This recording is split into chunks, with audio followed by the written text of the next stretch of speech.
J'aimerais vous présenter maintenant Maître Jacqueline Hermans.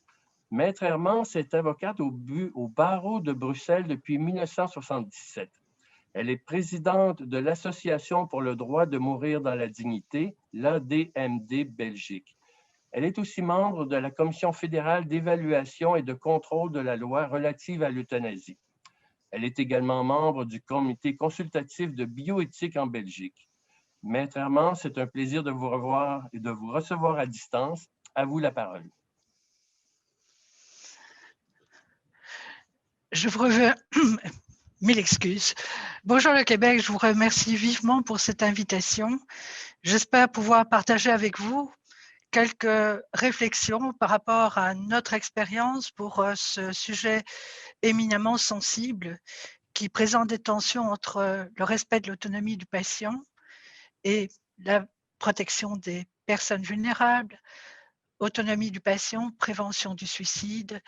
J'espère pouvoir ainsi le faire, mais je vais devoir demander votre aide parce que j'ai un petit souci technique en ce qui concerne le lancement de mon PowerPoint.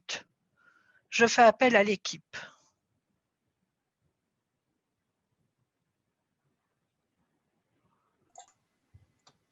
Nous nous en occupons, Madame Hermans.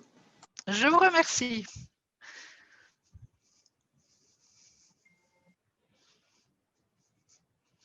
Le voici et je peux faire défiler. OK, parfait, je vois. J'aurais bien voulu être en présentiel, comme on a coutume de le dire, et vous me pardonnerez à certains moments, j'essaie de rester le plus statique possible pour ne pas troubler la vision, et vous me pardonnerez si à certains moments mes racines quelque peu latines me font bouger un peu trop par rapport à l'image. Alors, j'ai encore un petit problème pour le défilement du PowerPoint. Et c'est moi qui s'en occupe. Il faudra me faire le signal à ce moment-là. Je commencerai tout d'abord par quelques remarques. Quelques remarques qui tiennent, vous pouvez donc avancer pour la dia, quelques remarques qui tiennent à la sémantique, au vocabulaire que qu'on utilise, et oui, je parlerai belge si vous me permettez. Donc, tant en Belgique qu'aux Pays-Bas, nous parlons d'euthanasie et de suicide assisté, l'équivalent de l'aide médicale à mourir. Ce que j'aimerais bien également souligner, c'est que lorsque nous avons travaillé à l'élaboration de cette loi, nous n'avons pas évoqué la question des patients atteints de troubles mentaux. À cette époque-là, nous étions focalisés sur les patients qui présentaient des affections somatiques et cela nous semblait encore un problème très éloigné. Mais en réalité, la demande est venue de la part des patients. Comme toute évolution en cette matière, c'est toujours à l'initiative des patients, tout comme par exemple pour la question de don d'organes après euthanasie. Une autre question que l'on peut se poser, la réflexion est une chose, mais faut-il modifier la loi ?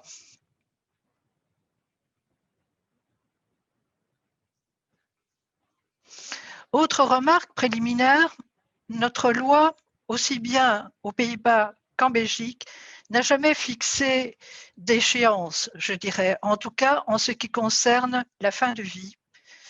Il n'y a qu'une restriction en ce qui concerne la loi belge, c'est qu'il est prévu des conditions renforcées lorsque le décès n'est pas prévu à brève échéance, et c'est bien le cas pour la situation de patients qui présentent des troubles psychiques. Deux lois à prendre en considération, la loi aux Pays-Bas qui concerne le contrôle de l'interruption de vie à la demande et également l'assistance au suicide, loi qui a été votée et promulguée en 2001, et en Belgique, il s'agit de la loi du 28 mai relative à l'euthanasie.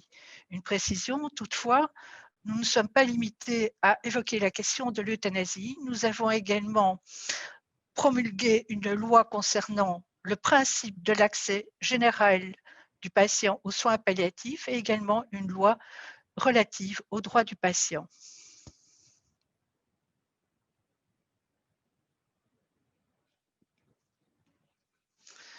Aux Pays-Bas, nous avons pu constater qu'il y a eu un large débat de société et pas depuis hier. En fait, la première décision de jurisprudence qui marque le début de ce débat, c'est en 1973.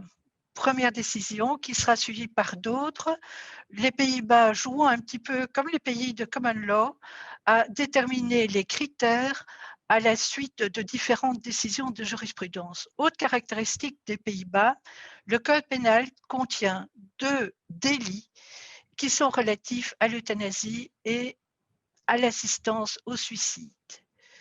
Par ailleurs, une dépénalisation de fait a précédé la loi de 2001. En Belgique, on a certes bénéficié de l'expérience des Pays-Bas, mais on ne s'est pas contenté d'un copier-coller. Il y a des différences. Une des différences, et je la regrette celle-là, c'est qu'il n'y a pas de délit spécifique dans notre code pénal et dès lors, s'il y a un médecin qui devait être poursuivi, il serait poursuivi sur la base de l'homicide volontaire avec préméditation ou de l'empoisonnement, qui sont des crimes. Un élément fondamental du processus d'évolution de la législation a été l'avis rendu par le comité consultatif de bioéthique en 1997 concernant l'opportunité d'un règlement légal de l'euthanasie. Les débats parlementaires ont commencé à l'automne 1999. Quelques points à souligner quant à ces 2 législations. Nous parlons bien de dépénalisation conditionnelle. Oui, vous pouvez procéder à la suivante. Dépénalisation conditionnelle, donc ce qui veut dire que pratiquer une euthanasie peut rester encore sanctionnable pénalement. Le concept de l'euthanasie est le même pour les Pays-Bas, pour la Belgique. Il s'agit bien de l'acte pratiqué par un tiers qui met intentionnellement fin à la vie d'une personne à la demande de celle-ci. Et cet acte doit être accompli par un médecin, pas par un infirmier, pas par un kiné, par un médecin. 2 méthodes, soit par intraveineuse, soit par voie orale, et c'est ainsi que l'on parle également de suicide assisté lorsque l'on choisit la voie orale. Ces lois présentent une certaine souplesse, elles donnent un cadre, il ne s'agit pas d'un carcan. Pour ce qui concerne la loi belge, les conditions essentielles sont au nombre de 3. Demande, souffrance, affection pathologique ou accidentelle, grave et incurable. Ces 3 conditions doivent être examinées de manière singulière pour chaque demande d'euthanasie et de façon, je dirais, liée. C'est-à-dire que, par exemple, il ne s'agira pas de poursuivre une demande d'euthanasie qui serait basée sur l'expression d'une souffrance sans lien avec une affection accidentelle ou pathologique grave et incurable. La loi néerlandaise présente 6 critères. Et en fait, on peut se retrouver à la fois dans les conditions essentielles de la loi belge et les conditions de forme et de procédure. Il faut que le médecin ait acquis que la demande du patient est volontaire et mûrement réfléchie, que les souffrances du patient sont insupportables et sans perspective d'amélioration, que le patient a été informé quant à sa situation, son diagnostic et ses perspectives, le pronostic, qu'il soit parvenu, le médecin, avec le patient, la conviction qu'il n'y a aucune autre solution raisonnable. Il est également prévu la consultation d'un confrère indépendant et la loi précise que l'acte doit être pratiqué avec toute la rigueur médicale requise. Venons-en maintenant à la question de l'euthanasie demandée par des patients atteints de troubles mentaux et du comportement. Tout d'abord, j'aimerais faire la distinction entre les patients qui présentent une affection psychiatrique et ceux qui présentent des troubles cognitifs. Je commencerai par la Belgique. Ce n'est peut-être pas très logique au point de vue de la chronologie, puisque les Pays-Bas se sont penchés sur cette question bien avant la Belgique, mais c'est malgré tout le pays que je connais le mieux.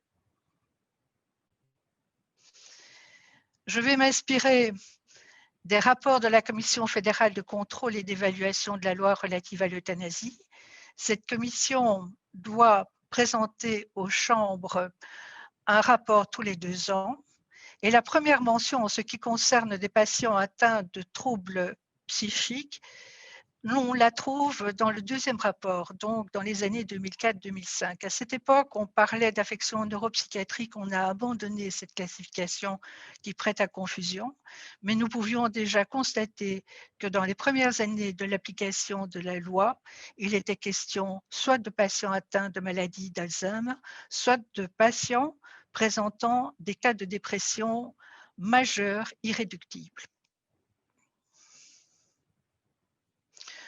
Le 9e rapport que nous avons publié cette année-ci et qui couvre les années 2018-2019 est quelque peu plus fourni en explications concernant ces cas de patients présentant des troubles psychiques. Le total des déclarations d'euthanasie que nous avons reçues pour ces deux années s'élève à 5015. Vous pouvez donc constater que 105 déclarations concernant des patients de troubles mentaux démontrent qu'il s'agit de cas relativement rares. Vous avez 48 cas pour des troubles cognitifs et 57 cas pour des affections psychiatriques. Vous voyez qu'au fil des années, il y a quelques évolutions, mais sur les chiffres que nous avons, c'est-à-dire une centaine de cas, il est difficile évidemment de faire beaucoup de projections. Au point de vue des affections psychiatriques, nous pouvons trouver soit des troubles de la personnalité borderline, des cas de schizophrénie, des cas d'autisme, des cas de dépression chronique, jamais de cas de parano jusqu'à présent.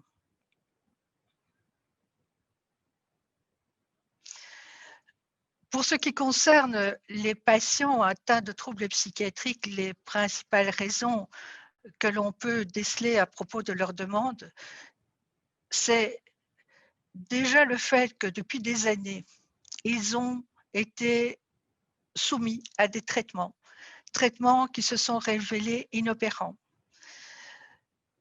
Déjà aussi, vous pouvez constater que par rapport, par exemple, à des patients jeunes, nous avons des patients dans la vingtaine qui demandent éventuellement l'euthanasie. C'est à la suite de plusieurs tentatives de suicide, c'est à la suite de différents traitements, tous ayant été inopérants.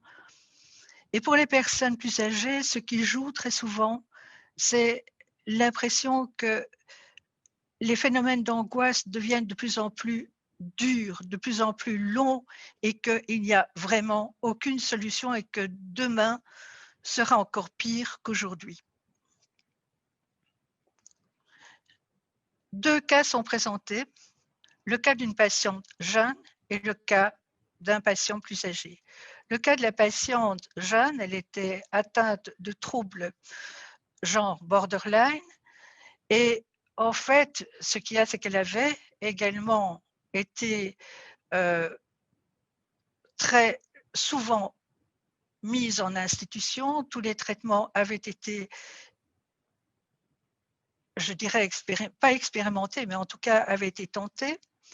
Elle avait fait plusieurs tentatives de suicide et visiblement, la psychiatrie ne lui apportait aucune solution. C'est donc après un long examen, une longue période de questionnement, qu'après consultation d'un autre psychiatre et encore d'un deuxième psychiatre, tous les deux indépendants, la décision a été prise.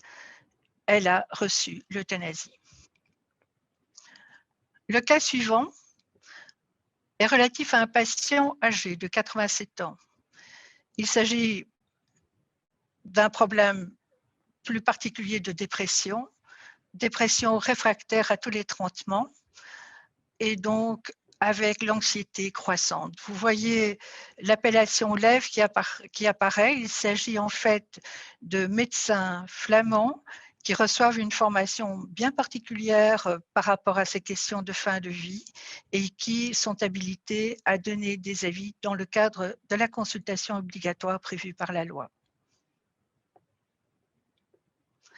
Au point de vue de l'âge, concernant les patients psychiatriques, on peut voir que la moyenne est quelque peu inférieure à la moyenne générale pour les demandes d'euthanasie, les déclarations d'euthanasie que nous avons examinées.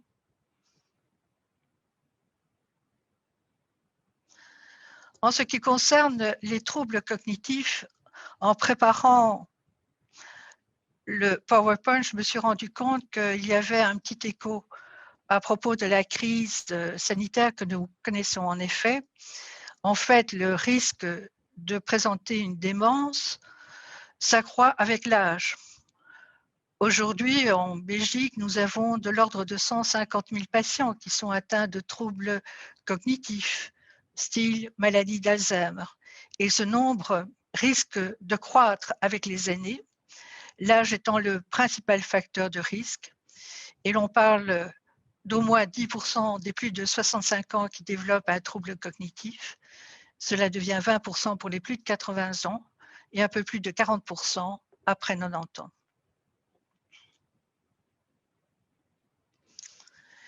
Les principales raisons qui poussent ces patients à demander l'euthanasie, c'est la sensation de la perte croissante des fonctions cognitives, le déclin physique, l'absence de possibilité aussi de recevoir un traitement qui pourrait ne fût-ce qu'enrayer cette progression. La peur également de dépérir tant mentalement que physiquement, parfois également l'expérience de proches qui ont connu une fin difficile, et aussi, faut-il le dire, la peur de ne pouvoir valablement exprimer une demande d'euthanasie dès le moment où on perdrait la capacité de le faire. Je dirais peut-être un mot par après en ce qui concerne la déclaration anticipée d'euthanasie. L'exemple que je vous relate, il s'agit d'une personne, d'une femme de 80 ans, atteinte de la maladie d'Alzheimer. Lorsqu'elle a été diagnostiquée en 2014, elle évoquait déjà éventuellement la perspective de l'euthanasie.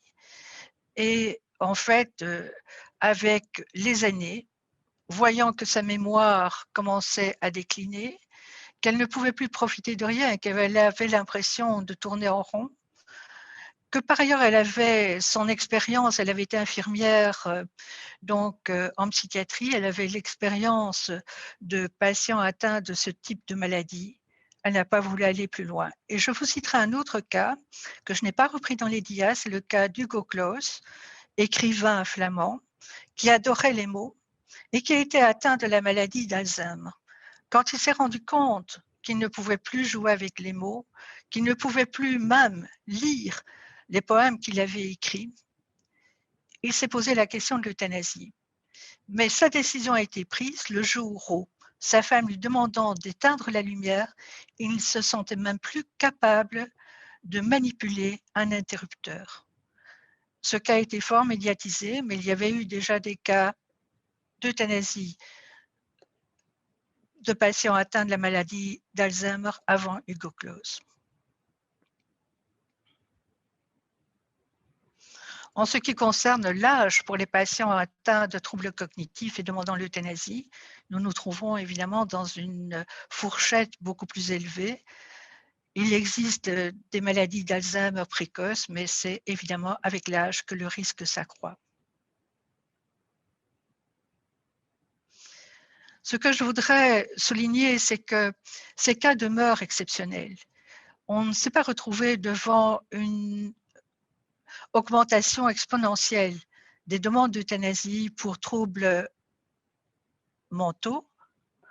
Et aussi une chose, c'est que je vous parle ici des cas qui ont abouti à une euthanasie. Mais je pourrais aussi vous parler de ces cas de demande d'euthanasie de la part de patients qui, étant écoutés, ayant l'occasion d'ouvrir le dialogue, ont renoncé à leur demande d'euthanasie. ce qui est très important, c'est de commencer par entendre la demande d'euthanasie, de ne pas la nier et de faire à ce moment-là un cheminement avec le patient et ainsi on peut parfois lui éviter l'euthanasie. Dans les cas psychiatriques, ainsi que je vous l'ai dit, la moyenne d'âge est inférieure à la moyenne générale pour les euthanasies en général. La question qui se pose, faut-il compléter la loi? Jusqu'à présent, la réponse que l'on a donnée est non, le cadre existant est suffisant. La réflexion s'est déroulée au sein notamment de la Fédération flamande pour la psychiatrie, une association qui a produit une réflexion en 2017. Elle s'est poursuivie au sein de l'Ordre des médecins, qui a donc proposé des directives déontologiques pour la pratique de l'euthanasie de patients en souffrance psychique à la suite d'une pathologie psychiatrique. Cet avis date du 27 avril 2019. Il avait été question que cet avis soit revu en 2020, mais Covid obligeant, cette réunion a été reportée à l'année prochaine. Les points principaux de la réflexion de l'Ordre des médecins portent sur la réunion physique d'au moins 3 médecins et éventuellement la participation de psychothérapeutes, psychologues, d'autres membres du personnel soignant qui ont entouré le patient, l'utilisation de tous les traitements possibles, une maladie de plusieurs années, l'implication des proches dans le processus, la capacité de discernement et de conscience du patient et le renvoi en cas de clause de conscience vers un autre médecin. Quand on parle de réunion physique, nous en savons quelque chose, il ne faut pas prendre la chose à la lettre. D'autres possibilités de réunion peuvent être envisagées. Le plus important est d'assurer une interdisciplinarité avec l'implication des différents prestataires de soins impliqués dans le suivi du patient, un échange qui permet éventuellement d'ouvrir des portes auxquelles on ne songeait pas. Les traitements possibles, pas n'importe quel traitement. C'est-à-dire pas, par exemple, proposer un traitement expérimental. Celui-ci peut être refusé par le patient et il reste encore possible pour lui de demander l'euthanasie en refusant un traitement expérimental. Mais ce sont les traitements qui relèvent de l'evidence base. Il ne faut pas non plus tomber dans l'excès, ce que je qualifierais d'obstination déraisonnable, vouloir absolument proposer un traitement pour proposer un traitement. Il faut faire la balance entre le profit que le patient pourrait en retirer dans un délai raisonnable et éventuellement les préjudices qui peuvent en découler. En ce qui concerne l'implication des proches, elle est souhaitée, mais parfois le patient a de très très bonnes raisons pour la refuser, donc encore une fois, c'est le cas par cas. Une petite anecdote, en Belgique, la congrégation des frères de la charité sont à la tête de 12 institutions psychiatriques. Au départ, il n'était pas question d'entendre une demande d'euthanasie au sein de ces institutions psychiatriques. Et en 2017, ils ont poursuivi une réflexion qui les a amenés à dire non, nous ne pouvons plus avoir ce type d'attitude et de dire aux patients qui persistent dans leur demande d'euthanasie, allez voir ailleurs. Nous devons les entendre. Ce n'est évidemment pas le but premier que d'arriver à l'euthanasie, mais nous devons absolument entendre et poursuivre le cheminement avec le patient.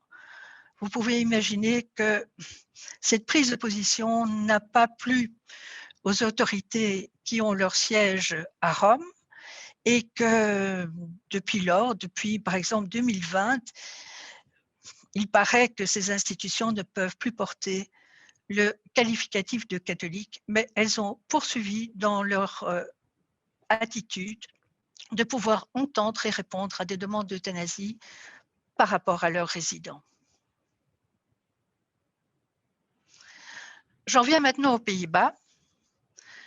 Pays-Bas qui mènent la réflexion depuis plus longtemps que la Belgique à cet égard. En Belgique, nous avons une commission fédérale. Aux Pays-Bas, il s'agit de 5 commissions régionales. J'attire votre attention sur le fait que les rapports annuels de ces commissions sont traduits dans différentes langues, dont le français. Donc, si vous voulez prendre connaissance du rapport 2019 en langue française, la chose est possible, je peux vous le transmettre également. Les Pays-Bas ont enregistré quelques 6337 déclarations d'euthanasie pour 2019.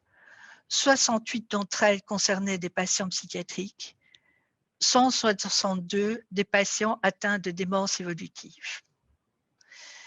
Aux Pays-Bas, vous avez une manière de travailler différente pour les commissions régionales qui produisent des avis circonstanciés, avis qui sont publiés régulièrement sur leur site internet et qui apportent beaucoup d'éléments d'information par rapport à ces contextes d'euthanasie.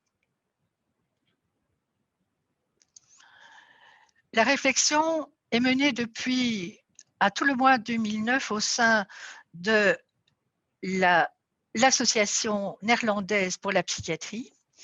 La première directive, si j'ose dire, c'est plutôt des propositions de guidelines. La première de cette version a été proposée en 2009.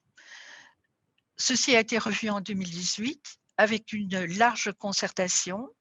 Donc, ce qui veut dire que l'on a également tenu compte d'avis de personnes qui sont plus spécialement spécialisées concernant le traitement des patients psychiatriques.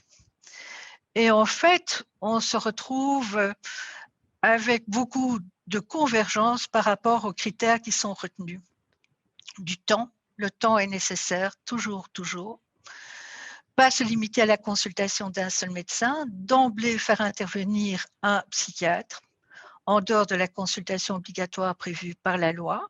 Et lorsque l'on demande à un ScanArts, qui sont les médecins qui sont habilités à donner des avis en matière d'euthanasie, il doit avoir une certaine connaissance du monde psychiatrique. Il doit pouvoir donc présenter une formation de psychiatrie.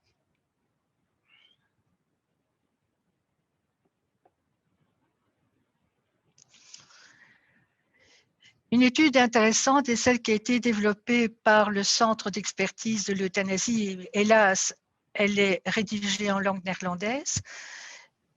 Ce centre, en fait, auparavant, était appelé la clinique de fin de vie. Il ne s'agissait évidemment pas d'un lieu où l'on pouvait pratiquer l'euthanasie, mais plutôt les équipes étaient formées pour venir en soutien de médecins généralistes, par exemple, qui se trouvaient en difficulté par rapport à des demandes d'euthanasie. Et la plupart des demandes qui étaient adressées et qui sont encore adressées à ce centre aujourd'hui concernent des situations de patients psychiatriques beaucoup plus difficiles à appréhender, notamment pour les médecins généralistes, que les cas somatiques.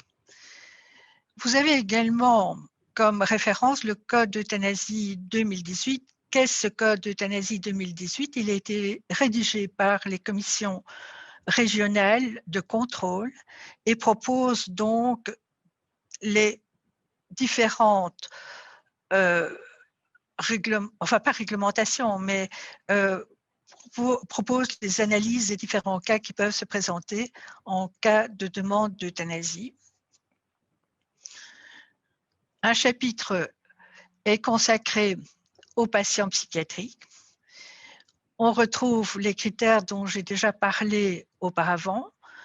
Il s'agit d'être très attentif au caractère volontaire et mûrement réfléchi de la demande, bien vérifier si cette demande n'est pas influencée par la pathologie psychiatrique présentée par le patient. Il faut également s'assurer de l'absence de perspective d'amélioration et l'absence d'autres solutions raisonnables. L'absence aussi d'autres traitements, surtout si le patient est encore jeune, et, comme je l'ai mentionné auparavant, la nécessité de disposer de l'avis d'un psychiatre indépendant en dehors de la consultation obligatoire prévue par la loi. Les Pays-Bas ont connu une évolution très intéressante en ce qui concerne les patients atteints de démence. Pour la première fois, c'est le premier cas que nous connaissons d'un médecin renvoyé devant le tribunal depuis l'entrée en vigueur de la loi de 2002, ou plutôt la loi de 2001, mais qui est entrée en vigueur en 2002. La décision qui a été prise le 11 septembre 2019 par le tribunal correctionnel de La Haye est une décision d'acquittement de la doctoresse. Quel était ce cas? En fait, cette doctoresse avait pratiqué une euthanasie sur une patiente qui avait écrit une déclaration anticipée en néerlandais Wilsverklaring et qui avait fait mention de ce qu'elle se savait atteinte d'une maladie provoquant une démence progressive et qui avait demandé donc que l'euthanasie soit pratiquée dans le futur.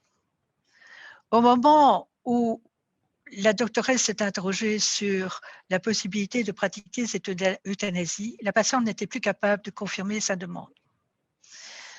Cette doctoresse a, je dirais, pris la décision de pratiquer l'euthanasie après moult consultations des médecins qui avaient traité antérieurement la patiente, consultations de la direction et des membres du personnel de la maison de repos où elle était donc placée, consultation de la famille. Et ce n'est qu'au bout de ce travail, de ce cheminement, qu'elle avait pris cette décision de pratiquer l'euthanasie. Mais le jour même, les choses ne s'étaient pas déroulées de la façon dont on pouvait l'espérer, dans la plus complète sérénité. La patiente était agitée et la doctoresse en avait fait part dans sa déclaration à la commission régionale. Il avait été décidé de renvoyer le dossier au parquet qui a décidé donc de proposer donc la comparution de la doctoresse devant le tribunal correctionnel. Si elle a été acquittée, c'est parce que le tribunal a tout d'abord examiné tous les critères de prudence qui avaient été respectés par la doctoresse et que le tribunal a ajouté que la nécessité d'entendre confirmer la demande au moment de l'euthanasie n'était pas prévue par la loi. Le parquet général a entendu ce pourvoi en cassation, non pas pour éventuellement remettre en question l'acquittement de la doctoresse, mais bien pour faire droit, c'est-à-dire pour avoir une clarification au sujet du droit. Et la décision qui a été prise, c'est la DIA suivante. La décision qui a été prise par la Cour suprême, je ne vois pas la DIA suivante, la décision qui a été prise le 21 avril 2020 par la Cour suprême a confirmé la décision de première instance. Ce qui veut dire qu'aujourd'hui, sur la base d'une déclaration anticipée qui indiquerait clairement la volonté d'un patient d'obtenir l'euthanasie en cas de démence et qui en préciserait les contours, le médecin, qui se serait entouré évidemment de toutes les précautions utiles et qui se serait également assuré de la souffrance présentée par le ou la patiente, peut procéder à l'euthanasie. Il est prévu que si, par exemple, le patient, le jour de l'euthanasie, présente une certaine agitation, il est possible, ce n'est pas dans l'arrêt, mais c'est par la suite de les considérations qui ont été prises, il est possible d'administrer une légère sédation au patient, de telle sorte que l'euthanasie puisse se pratiquer dans les meilleures conditions. Avant d'en arriver à la DIA finale, j'aimerais vous dire que cela marque une différence par rapport à la Belgique. La Belgique connaît aussi la déclaration anticipée d'euthanasie, mais qui est fermée et qui dès lors ne peut pas permettre à un patient qui est atteint de la maladie d'Alzheimer de se reposer sur la déclaration anticipée qu'il aurait rédigée. Cette déclaration anticipée peut servir de base à une euthanasie aux conditions suivantes. Il faut tout d'abord que le patient soit atteint d'une infection grave et incurable, c'est normal, qu'il soit inconscient et que sa situation soit irréversible au vu de l'état actuel de la science. Ce qui veut dire en d'autres termes qu'un patient qui est atteint, par exemple, de démence progressive pourra continuer à déambuler dans la maison de repos ou chez lui, pourra continuer à s'alimenter, pourra continuer à éventuellement converser avec les personnes, même si ces mots perdent un petit peu le sens et qu'il perd les mots également. Mais toujours est-il que l'on ne peut pas dire qu'il est devenu inconscient. Et c'est bien la raison pour laquelle Hugo Claus avait anticipé en quelque sorte sa demande d'euthanasie, c'est parce qu'il craignait être dans la situation où son document, la déclaration anticipée d'euthanasie, n'aurait servi strictement à rien par rapport à une demande d'euthanasie, alors qu'il n'aurait plus été conscient, qu'il n'aurait plus la capacité de formuler la demande d'euthanasie. Voilà, je vous remercie de votre attention. Je ne sais pas si l'on pourra conserver la couverture du New Yorker, car en fait, il y a peut-être des droits d'auteur, mais je la trouvais pas mal par rapport à la situation que nous connaissons en visioconférence.